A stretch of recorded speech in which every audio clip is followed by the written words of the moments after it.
मधुबन में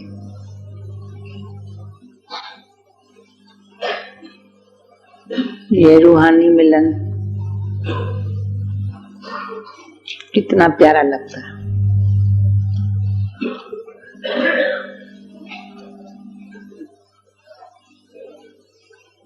इसमें सारी जीवन लौकिक से अलौकिक हो जाती और स्वर्गवासी बनने में बड़ी मदद करती। यहाँ हम क्यों बैठे हैं? स्वर्गवासी बनने के लिए। पहले कहाँ थे? नरकवासी।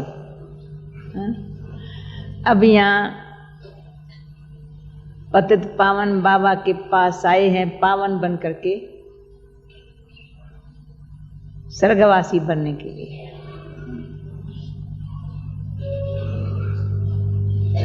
स्वर्गवासी कौन बनता?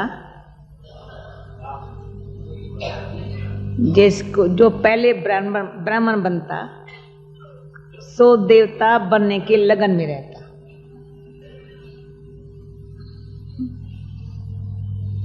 आज भी बाबा ने कहा ब्राह्मण लोग गृहस्थियों को पूजा करने नहीं देते देवताओं की।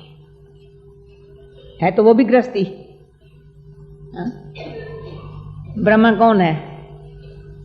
सन्यासी है, देवता है, गृहस्थी है, परंतु अपन को ब्राह्मण समझते हैं। ब्राह्मण समझने के कारण देवताओं की पूजा करने के खुद को अधिकारी समझते हैं, गृहस्थी को नहीं समझते। उसको बैर खड़ा कर देते, बैरियर लगा देते। तुम अंदर ज्ञान नहीं आ सकते हो, देवताओं को छू नहीं सकते हो, खुद को उनसे ऊंचा समझते। परंतु बड़े भाग्यशाली आप हम हैं जो बाबा ने गृहस्थियों को ब्राह्मण बनाया सो देवता बनाने के लिए। गीता पाठशाला गृहस्थी में है ना। गृहस्थी में रहते हुए माना प्रवृत्ति में रहते हुए। गृहस्थी शब्द जैसे आजकल के हिसाब से नरकवासी हो गया है। हर एक कहेगा ग्रस्त नरक है। और जिनों के पास गीता पाठशाला है वो कहेंगे हमारी प्रवृत्ति में रहते हुए भी हम स्वर्ग में हैं। गृहस्थी छोड़ दी,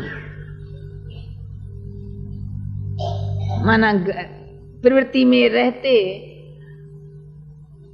जो विकारी गृहस्थी हो गए थे वो बदल करके अब घर को आश्रम बना के, बड़ी अच्छी युक्ति बाबा ने बताई है, घर को आश्रम बना दो। तो आप ब्राह्मण प्रवृत्ति में रहते हुए भी पवित्र देवता बन रहे हो, पूजनीय लायक देवता बन रहे हो। पूजनीय लायक देवता कौन बनता है? जो प्रवृत्ति में रहते भी पक्का ब्रह्म।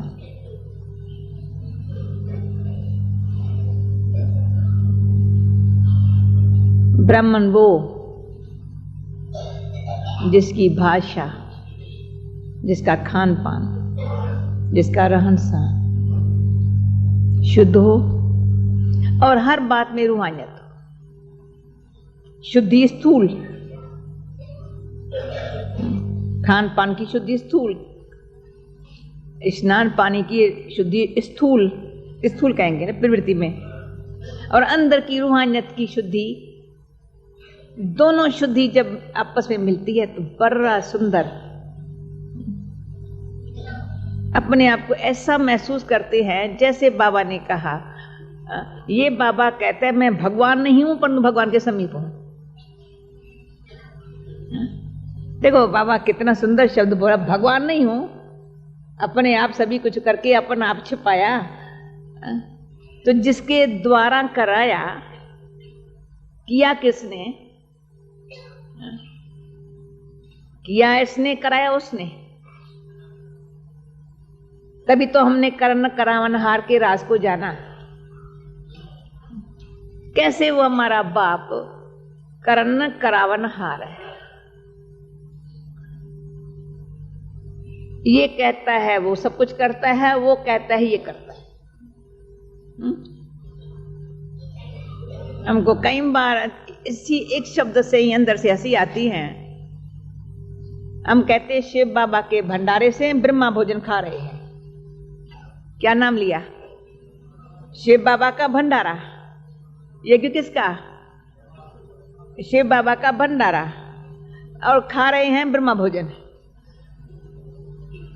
ज्ञान सागर का ज्ञान सुन रहे हैं ब्रह्मा मुख से। शिव बाबा है ज्ञान का सागर, परंतु ज्ञान का सागर शिव बाबा बीज रूप निराकार वो कैसे देवे? तो ब्राह्मणों को इसका बड़ा अच्छा ईश्वर के अंत का पता है। ये कहता है मैंने तो यज्ञ रचा, यज्ञ तो बाबा ने रचा। तो यज्ञ की संभाल किसको करनी है? ब्रह्मा और उसके बच्चे ब्राह्मणों। अगर शिव बाबा इसके द्वारा यज्ञ न रचता, हम ब्राह्मण कैसे पैदा होते? और हम ब्राह्मण अगर समर्पण न होते तो यज्ञ की सेवा कैसे करते?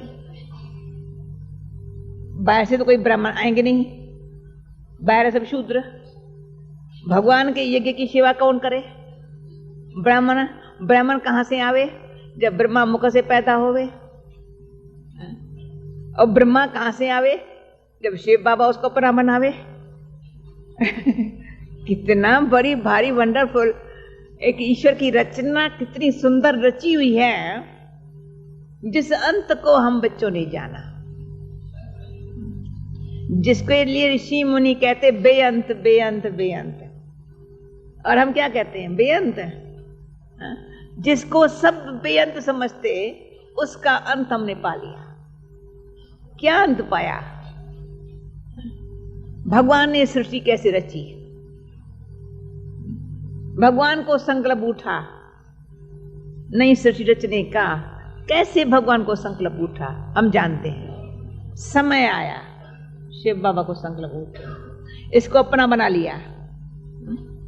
इसको अपना बनाया तो इसने भी हाँ जी कह दिया फट से। उसने बुलाया, ये उनके आगे हाँ जी हो गया, हाजिर हो गया। इसने अपना आप समर्पण कर दिया। इनको समर्पण होता हुआ देख हम सब बच्चे, जो आगे हम गीता में शब्द पढ़ते थे, जब भगवान आता है तो बच्चों सहित आता है। हम कहते बच्चों सहित कैसे आता है?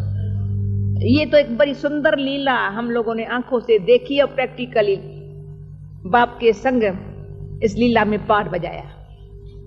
शिव बाबा इसमें आया, हम भी साथ साथ भागते आए। कहां कहां से भागते आए, कोई कहां पर, सिर्फ खींच है न सिर्फ इसको ही, लेकिन हम ब्राह्मणों को भी हुई। ईश्वर का बनना है, ये पता नहीं था हम ब्राह्मण बनेंगे, पर ईश्वर का बनना है। ईश्वर क्या बनाएगा वो ईश्वर को पता, परंतु ईश्वर को ये बनाना था। तो आप सबको भी ये अनुभव होगा मेरे ख्याल में पक्का, टचिंग, मुझे ये बनना है, मुझे ये बनना है। घड़ी ऐसी आ गई है, संगम युग की घड़ी ऐसी आई हुई है, जो इतने कलहयुगी हम आत्माएं बहुत काल से महाजाल में, माया के जाल में फंसे हुए पिंजरे के पंछी, उनको अंदर से यही ख्याल आने लगा है, अब मुझे ईश्वर का बनना है, ईश्वर का बनना है। तो हम सबको क्या था? बनना है। कुछ खोया हुआ था वो मिल रहा है। जब बाबा के पास आए हैं, किसी को ये पहले पता न था क्यों आ रहा हूं। कहां से कोई मैसेज मिला, आ गया तो क्यों आए हैं यहाँ? जैसे जैसे मिलता जा रहा है वैसे पड़ता जा रहा है, इसलिए आए हैं। ये कल पहली वाली बात वही फिर से रिपीट हो रही है। हमको वो दिन याद आते हैं जब भागवत पढ़ती थी या गीता भी पढ़ती थी। गीता पढ़ते अंदर से ये ख्याल आता था, अर्जुन को तुम भगवान बैठ के ज्ञान सुनाए, मुझे क्यों नहीं बैठ के सुनाया? महात्म पढ़ने मजा नहीं आता था कभी भी। लोग महात्म पढ़ते हैं, ध्यान ही पढ़ते हैं पूरा। हम कहते महात्म नहीं पढ़ेंगे, वो तो इनको ये फायदा हुआ, उनको ये फायदा हुआ, पितरों को मिला, फलाने को मिला, इनको मिला, मेरे को क्या मिला? अब मुझे चाहिए ना। अर्जुन को तो बड़ा अच्छा हो गया, जो क्वेश्चन उठे भगवान जवाब देता चले। मामा चाचा को कैसे मारूं, वेद शास्त्र ग्रंथों को कैसे भूलूं, तो मैं भी भगवान तेरे से पूछ रही हूं, मुझे बता दे। जैसे अर्जुन को बताया वैसे मुझे क्यों नहीं बताता? वही जब बाबा के सामने आए, हमारी वो आशा पूर्ण हो गई। विनाश काल पांडवों की प्रीत बुद्धि, शब्द पढ़ते थे, कौरवों की विपरीत बुद्धि। मैं कौरव न बनूं, डर लगता था। मैं पांडव बनूं, पांडव की प्रीत बुद्धि। गोपियों की प्रीत बुद्धि का गायन, जो अतीन्द्रिय से पूछना हो या गोपियों से पूछो, न ऋषि मुनियों से पूछो, गोपियों से पूछो। तो भागवत पढ़ो मना, वो गोपिया कौन? मैं नहीं बन सकती क्या? तो वो बाबा के पास आते ही बहुतों को मेरे ख्याल में यह अनुभव होता होगा, वही गीता भागवत का एपिसोड रिपीट हो रहा है। मैं वही गोपिका हूं, वही स्वयं भगवान के सामने बैठी हुई, वही गीता ज्ञानदाता बैठा हुआ है, गीता ज्ञान सुना रहा है। नष्टो मोहा स्मृति लब्धा, जब तक नहीं बने हैं तब तक न बाबा तेरे को हम छोड़ेंगे न तुम न छोड़ना, न वो हमसे जुदा होंगे, हो नहीं सकता, क्योंकि मुझे नष्ट मोह स्मृति लब्धा बनना है जरूर। काम को छोड़ो, क्रोध को छोड़ो, लोभ को छोड़ो, मोह को छोड़ो, अहंकार को छोड़ो। पर देखा गया तो सब विकारों में करा कौन सा विकार है? मोह। कब काम भरा, कब क्रोध भरा, कब लोभ भरा, कब अहंकार भरा। परंतु देखा गया है, जो आज भी दादी क्वेश्चन घड़ी घड़ी पूछती थी, दुख धाम किसको याद तो नहीं आता? तो दुख धाम किसको याद आता होगा? बड़ा दुख देने वाला कौन है? स्वीकार छोड़े, लोभ भी छोड़ा, अहंकार भी छोड़ा, काम भी छोड़ा, क्रोध भी छोड़ा, बाकी मोह नहीं छोड़ा। कहां न कहां लौकिक चाहे ईश्वरी परिवार में भी कहां मोह चला जाता। जिसका काम मोह बुरी बला है। काम तो सर्प है, डसने वाला है। क्रोध तो टामा बना देता है, लाल। लोभी तो मैं बताऊं, लोभी के लिए बाबा ने क्या बोला था? चूल्हा बना देता है। चूल्हा समझते हो ना? बस चाहना, इच्छा, ये मिले, ये मिले, ये मिले, ये मिले। जिसके अंदर ये चाहना की आदत होती है, वो जैसे चूल्हा। बुरी चीज में कोई काम की चीज भी ना होगी ना, ये भी होना चाहिए मेरे पास। लोभी नरकंगाल है, उसकी नेचर जो होगी ना, बड़ी दिल नहीं होंगी, खुली दिल नहीं होंगी। और मुझे भले मिले पर मेरी चीज को कोई हाथ न लगाए। और जिसके घर में जाएगा, जहां जाएगा ना, इनके पास ये चीज बड़ी अच्छी है। शॉपिंग करने की बहुत इच्छा होगी। कईयों की परीक्षा विदेश में तो ये बहुत लेती हूं। कौन है जिसको कोई देश में जावे और शॉपिंग करने की इच्छा न हो? कुछ तो लेना चाहिए ना। कोई पर्स, कोई पेंसिल, कोई स्वेटर, कोई शाल, कोई फलाना, कोई कोट, कोई बूट, कोई जुराब, कुछ भी तो हो, विदेशी कोई चीज तो हो। अगर जरा भी जिसमें लोभ का अंश होता है, उसको चाहिए चाहिए चाहिए चाहिए। इसको जिसने नहीं छोड़ा वो कभी भी, आप पक्का समझो, रॉयल घराने में नहीं आ सकता। जिसको रॉयल घराने में आना है, लक्ष्मी नारायण के राज्य में आना है, वो अपने आप से पूछो, मैं त्रिपत आत्मा हूं, मेरे पास सब कुछ है। सदा ही अपने आप को देखो, मेरे को कितना बाबा तुमने दिया है। ज्ञान का खजाना भी बहुत दिया है, तो स्थूल में भी कोई कमी नहीं है। इंसान को चाहिए कि खाना, दूसरा कपड़ा। खाना जितना हम लोगों को मधुबन में चाहे सेंटर पाए, चाहे जो बाबा का बच्चा बन जाता है, जितना अच्छा उसको मिलता है, दुनिया में किसको नहीं मिलता। और बाबा ने कहा था साकार में, बच्चे जैसे मिलिट्री वाले होते हैं, दुनिया भर को खाना नहीं मिलेगा पर मिलिट्री वालों को खाना जरूर मिलेगा, क्यों? वो उनकी सेवा करते हैं देश की। देश भूख मरता रहेगा, लेकिन देश की सेवा वालों को खाना जरूर मिलेगा। ऐसे ही पर सारी दुनिया भूख मरेगी, लेकिन हम बाबा के बच्चे भूख नहीं मरेंगे, गारंटी रखो। दुनिया को खाने के लिए नहीं होगा, हमको बाबा वतन में बुला के खिला लेगा। बाबा प्यार करते हैं। कपड़ा हमारा कुदरती बाबा ने ऐसा बना दिया जो हमको शॉपिंग करने की इच्छा हो नहीं सकती। क्या कपड़ा पहनेंगे? सफेद तो सफेद ही होता है। उसमें भी बाबा कहता है तुमको ये ख्याल नहीं आना चाहिए हमको वायल की साड़ी चाहिए या पापलिन अच्छी चाहिए, या और तुमको तो जो मिले बहुत अच्छा। ये भी बुद्धि नहीं जाना चाहिए ये कपड़ा थोड़ा सॉफ्ट होना चाहिए, ऐसा है हमको चुभेगा, ये लगेगा। ये भी बुद्धि गई फेल।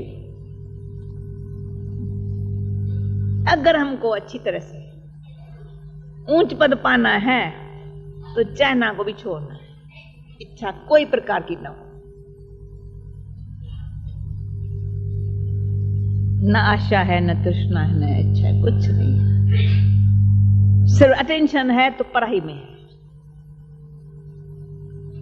पढ़ाई हमारी यही उच्च पद दिलाने वाली है। पढ़ाई में जरा मेरे में सुस्ती नहीं होनी चाहिए, जरा केयरलेस नहीं होनी चाहिए, एक पॉइंट भी हमारे से मिस न हो। कराची में हम लोग होते थे, बाबा की मुरली तो सुनते थे अच्छी तरह से, कोई भी कभी मुरली मिस नहीं करता था। और फिर भी समझो मम्मा से किसी बहन ने बात की या दादियों से कोई चिट चैट की या कुछ, हम कहते वो भी हम सुने तो उनसे हमको कई पॉइंट्स मिल जाती थी। जैसे कल हमने बोला, हम लोगों ने कभी भी फालतू बात आपस में बैठ के कभी की नहीं होंगी। एक एक दादी से जाकर पूछो, आत्ममणि से पूछो, रतनमणि से पूछो, मनवंदा से पूछो, चंद्रमणि दादी से पूछो, कभी हमने आपस में बैठ करके फालतू बातें की है? किसकी निंदा की है, किसका ये किया? बड़े बच गए। क्या सुनाऊंगा? रात जा करके हम दादियों से पूछते थे, एक अच्छी ऐसी आत्म स्थिति में कैसे रहूं, ये बात सुना। सुनते सुनते सुनते हम ऐसे आत्म स्थिति में हो जाते।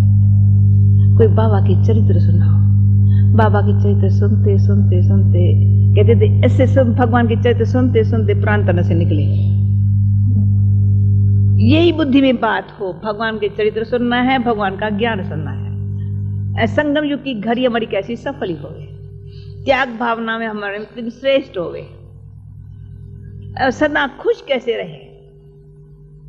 यज्ञ की कभी कोई गिलानी हमको न सुननी है न सुनानी है, उसमें सहनशीलता धारण करनी है। हम एक दूसरे ये पूछते हैं, तेरे में इंड्योरेंस पावर कहां से आई, कैसे आई?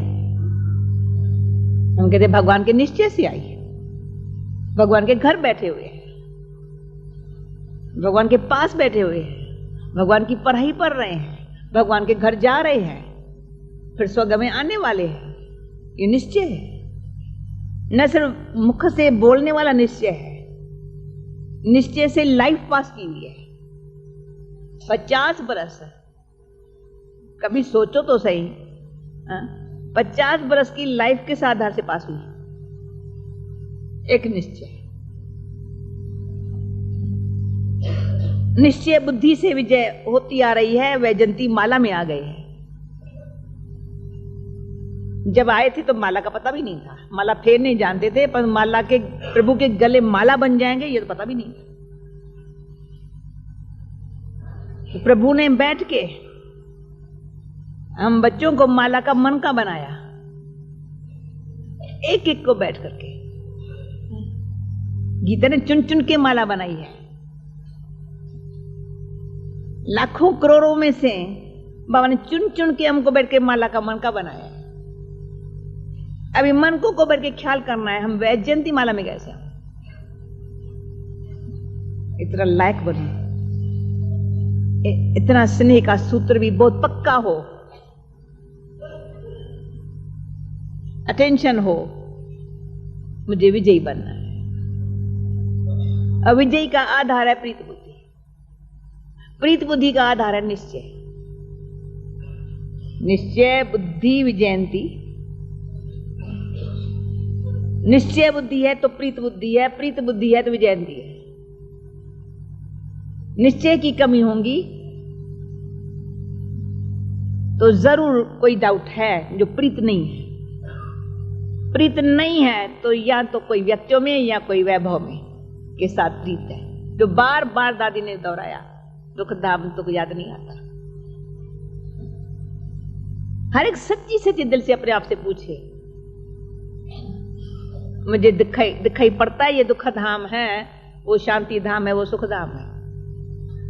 बाबा कहता है और कुछ ज्ञान बुद्धि में न बैठे, कलयुग तुमको दुख धाम दिखाई पड़ना चाहिए।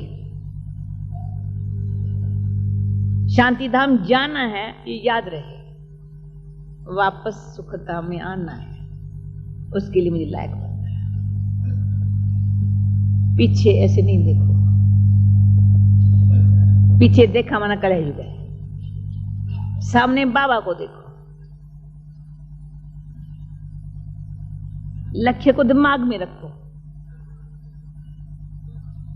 तो दिमाग में अगर लक्ष्य पक्का है, हमारी बुद्धि में लक्ष्य पक्का है, तो लक्ष्य की स्मृति ही हमको ऊंचा बनाती, लोभ लालच छुड़ा देती।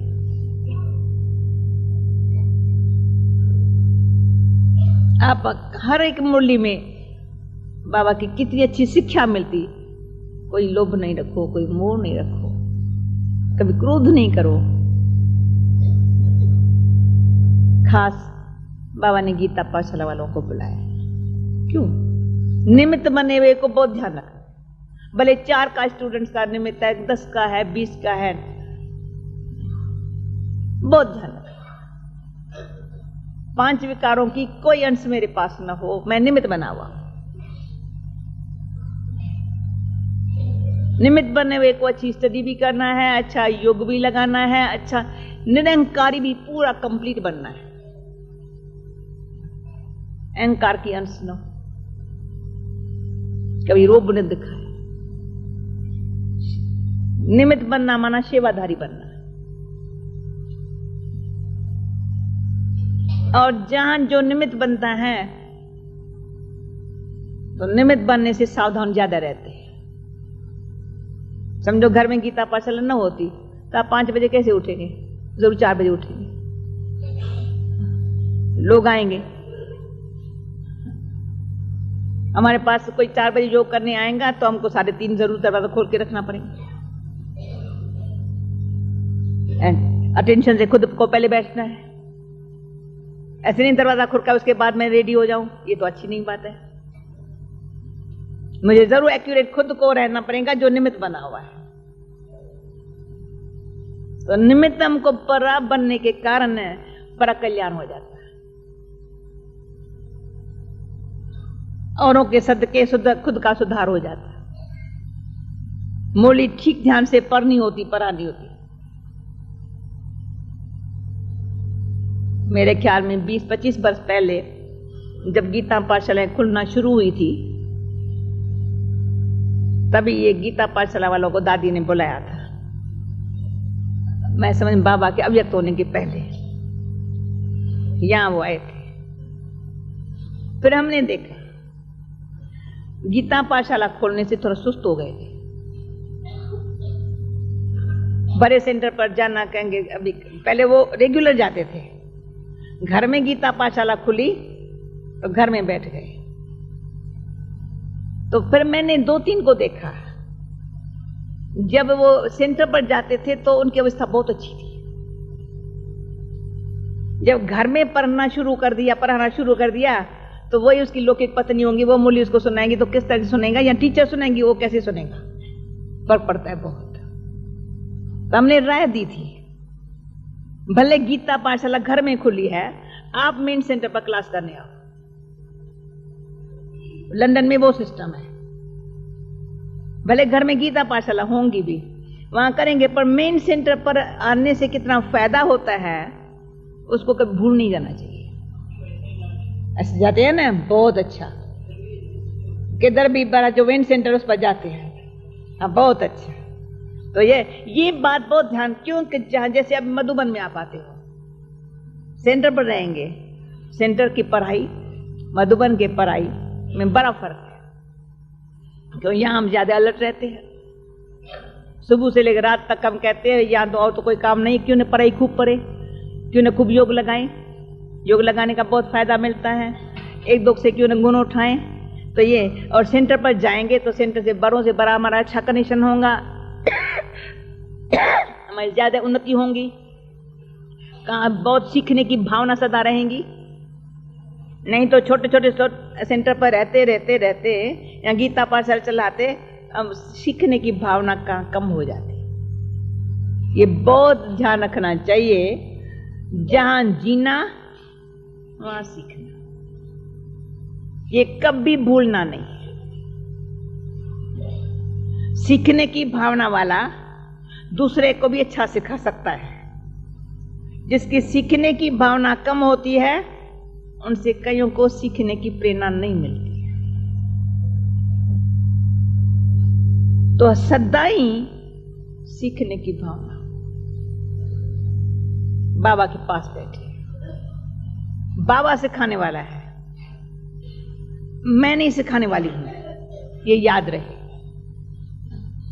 निमित्त सेंटर इंचार्ज है या गीता पाठशाला चलाने वाले हैं, हर एक को ये जरूर देखना है, ये कमाल बाबा की है जो बाबा ने मुझे सेवा दी है मेरे कल्याणार्थ। मैं गीता पाठशाला वाला नहीं हूं, गीता ज्ञान बाबा का है, बाबा दे रहा है। यह स्थान है, 3 पैर पृथ्वी के हैं, जो जिन 3 पैर पृथ्वी पर मैं रहता हूं, मुझे तपस्या के लिए या सेवा के लिए, बाबा शुक्रिया तुमने ये दिया है स्थान। जिसका मैं, जैसे पुजारी की तरह से, मंदिर में पुजारी क्या करता है, मंदिर को साफ सुथरा करके देवता के मूर्ति को सजाता है, न कपड़ को सजाता है। उसका काम है देवता के मूर्ति की अच्छी तरह से संभाल करना, शुद्धि विधि पूर्वक पूजा करना, और खुद को क्या, खुद तो कहते मैं सेवाधारी, पुजारी माना सेवाधारी। हम भी निमित्त बने हुए सेवाधारी हैं। हमको बाबा के ज्ञान को, बाबा के सेंटर को, बाबा के रूम को, बाबा के स्थान को इतना शुद्ध रखना है, इतना सुंदर रखना है, जो कोई बैठे उसको स्थान भी, जैसे वो हम कहते हैं, ये भी भक्ति मार्ग में भीलनी का गायन ऋषियों से ज्यादा क्यों हुआ, वो सिर्फ सफाई करती थी सवेरे उठ के। तपस्या करने वाले ऋषि तो आप लोग क्लास में पढ़ने लिए आओ, आपका आपसे महत्व उनका सेंटर वाले का क्यों ज्यादा हुआ, सुबह को सफाई करके बैठते हैं, शुद्ध स्थान बना के बैठते हैं। ये भीलनी का काम अपन को करने के लिए, स्थान को शुद्ध बनाने के लिए। जो राजयोगी बाबा के आएंगे, राजयोग सीखेंगे, उनकी कमाई करेंगे, उसका भी पुण्य कर्म हमको मिल जाता है। तो हमको इसी निमित्त बाबा ने सेवाधारी बनाया। तो सदा सेवाधारी जो होता है वो कभी भी रोब में या उसी अहंकारवश कभी कोई चाल चलन से बाबा का नाम बदनाम करने के लिए उल्टा निमित्त बन जाता है। हमको बड़ा खबरदार, होशियार, सावधान। बस बाबा का घर मुझे संभालने के लिए वो ये मोह छूट गया, मेरा घर है। वैसे मेरा छूटना मुश्किल होता है, ये बाबा का घर हो गया। अचानक मैं यहाँ आ रही थी दिसंबर में, उसके 2-4 दिन पहले कोई एक बहन थी, उसके अंदर में लगन बहुत थी तो मेरे घर में क्लास हो, परंतु समझा दादी पता नहीं मेरे घर को इतना युक्ति युक्त न समझती हो, मैं कैसे कहूँ, परंतु सूक्ष्म है ना भावना, तो सूक्ष्म। अचानक हम उस साइड में गई थी, उस तरफ क्लास नहीं था, यानी स्थान नहीं था जहाँ कोई क्लास करने जाए, 8-10 माइल दूर।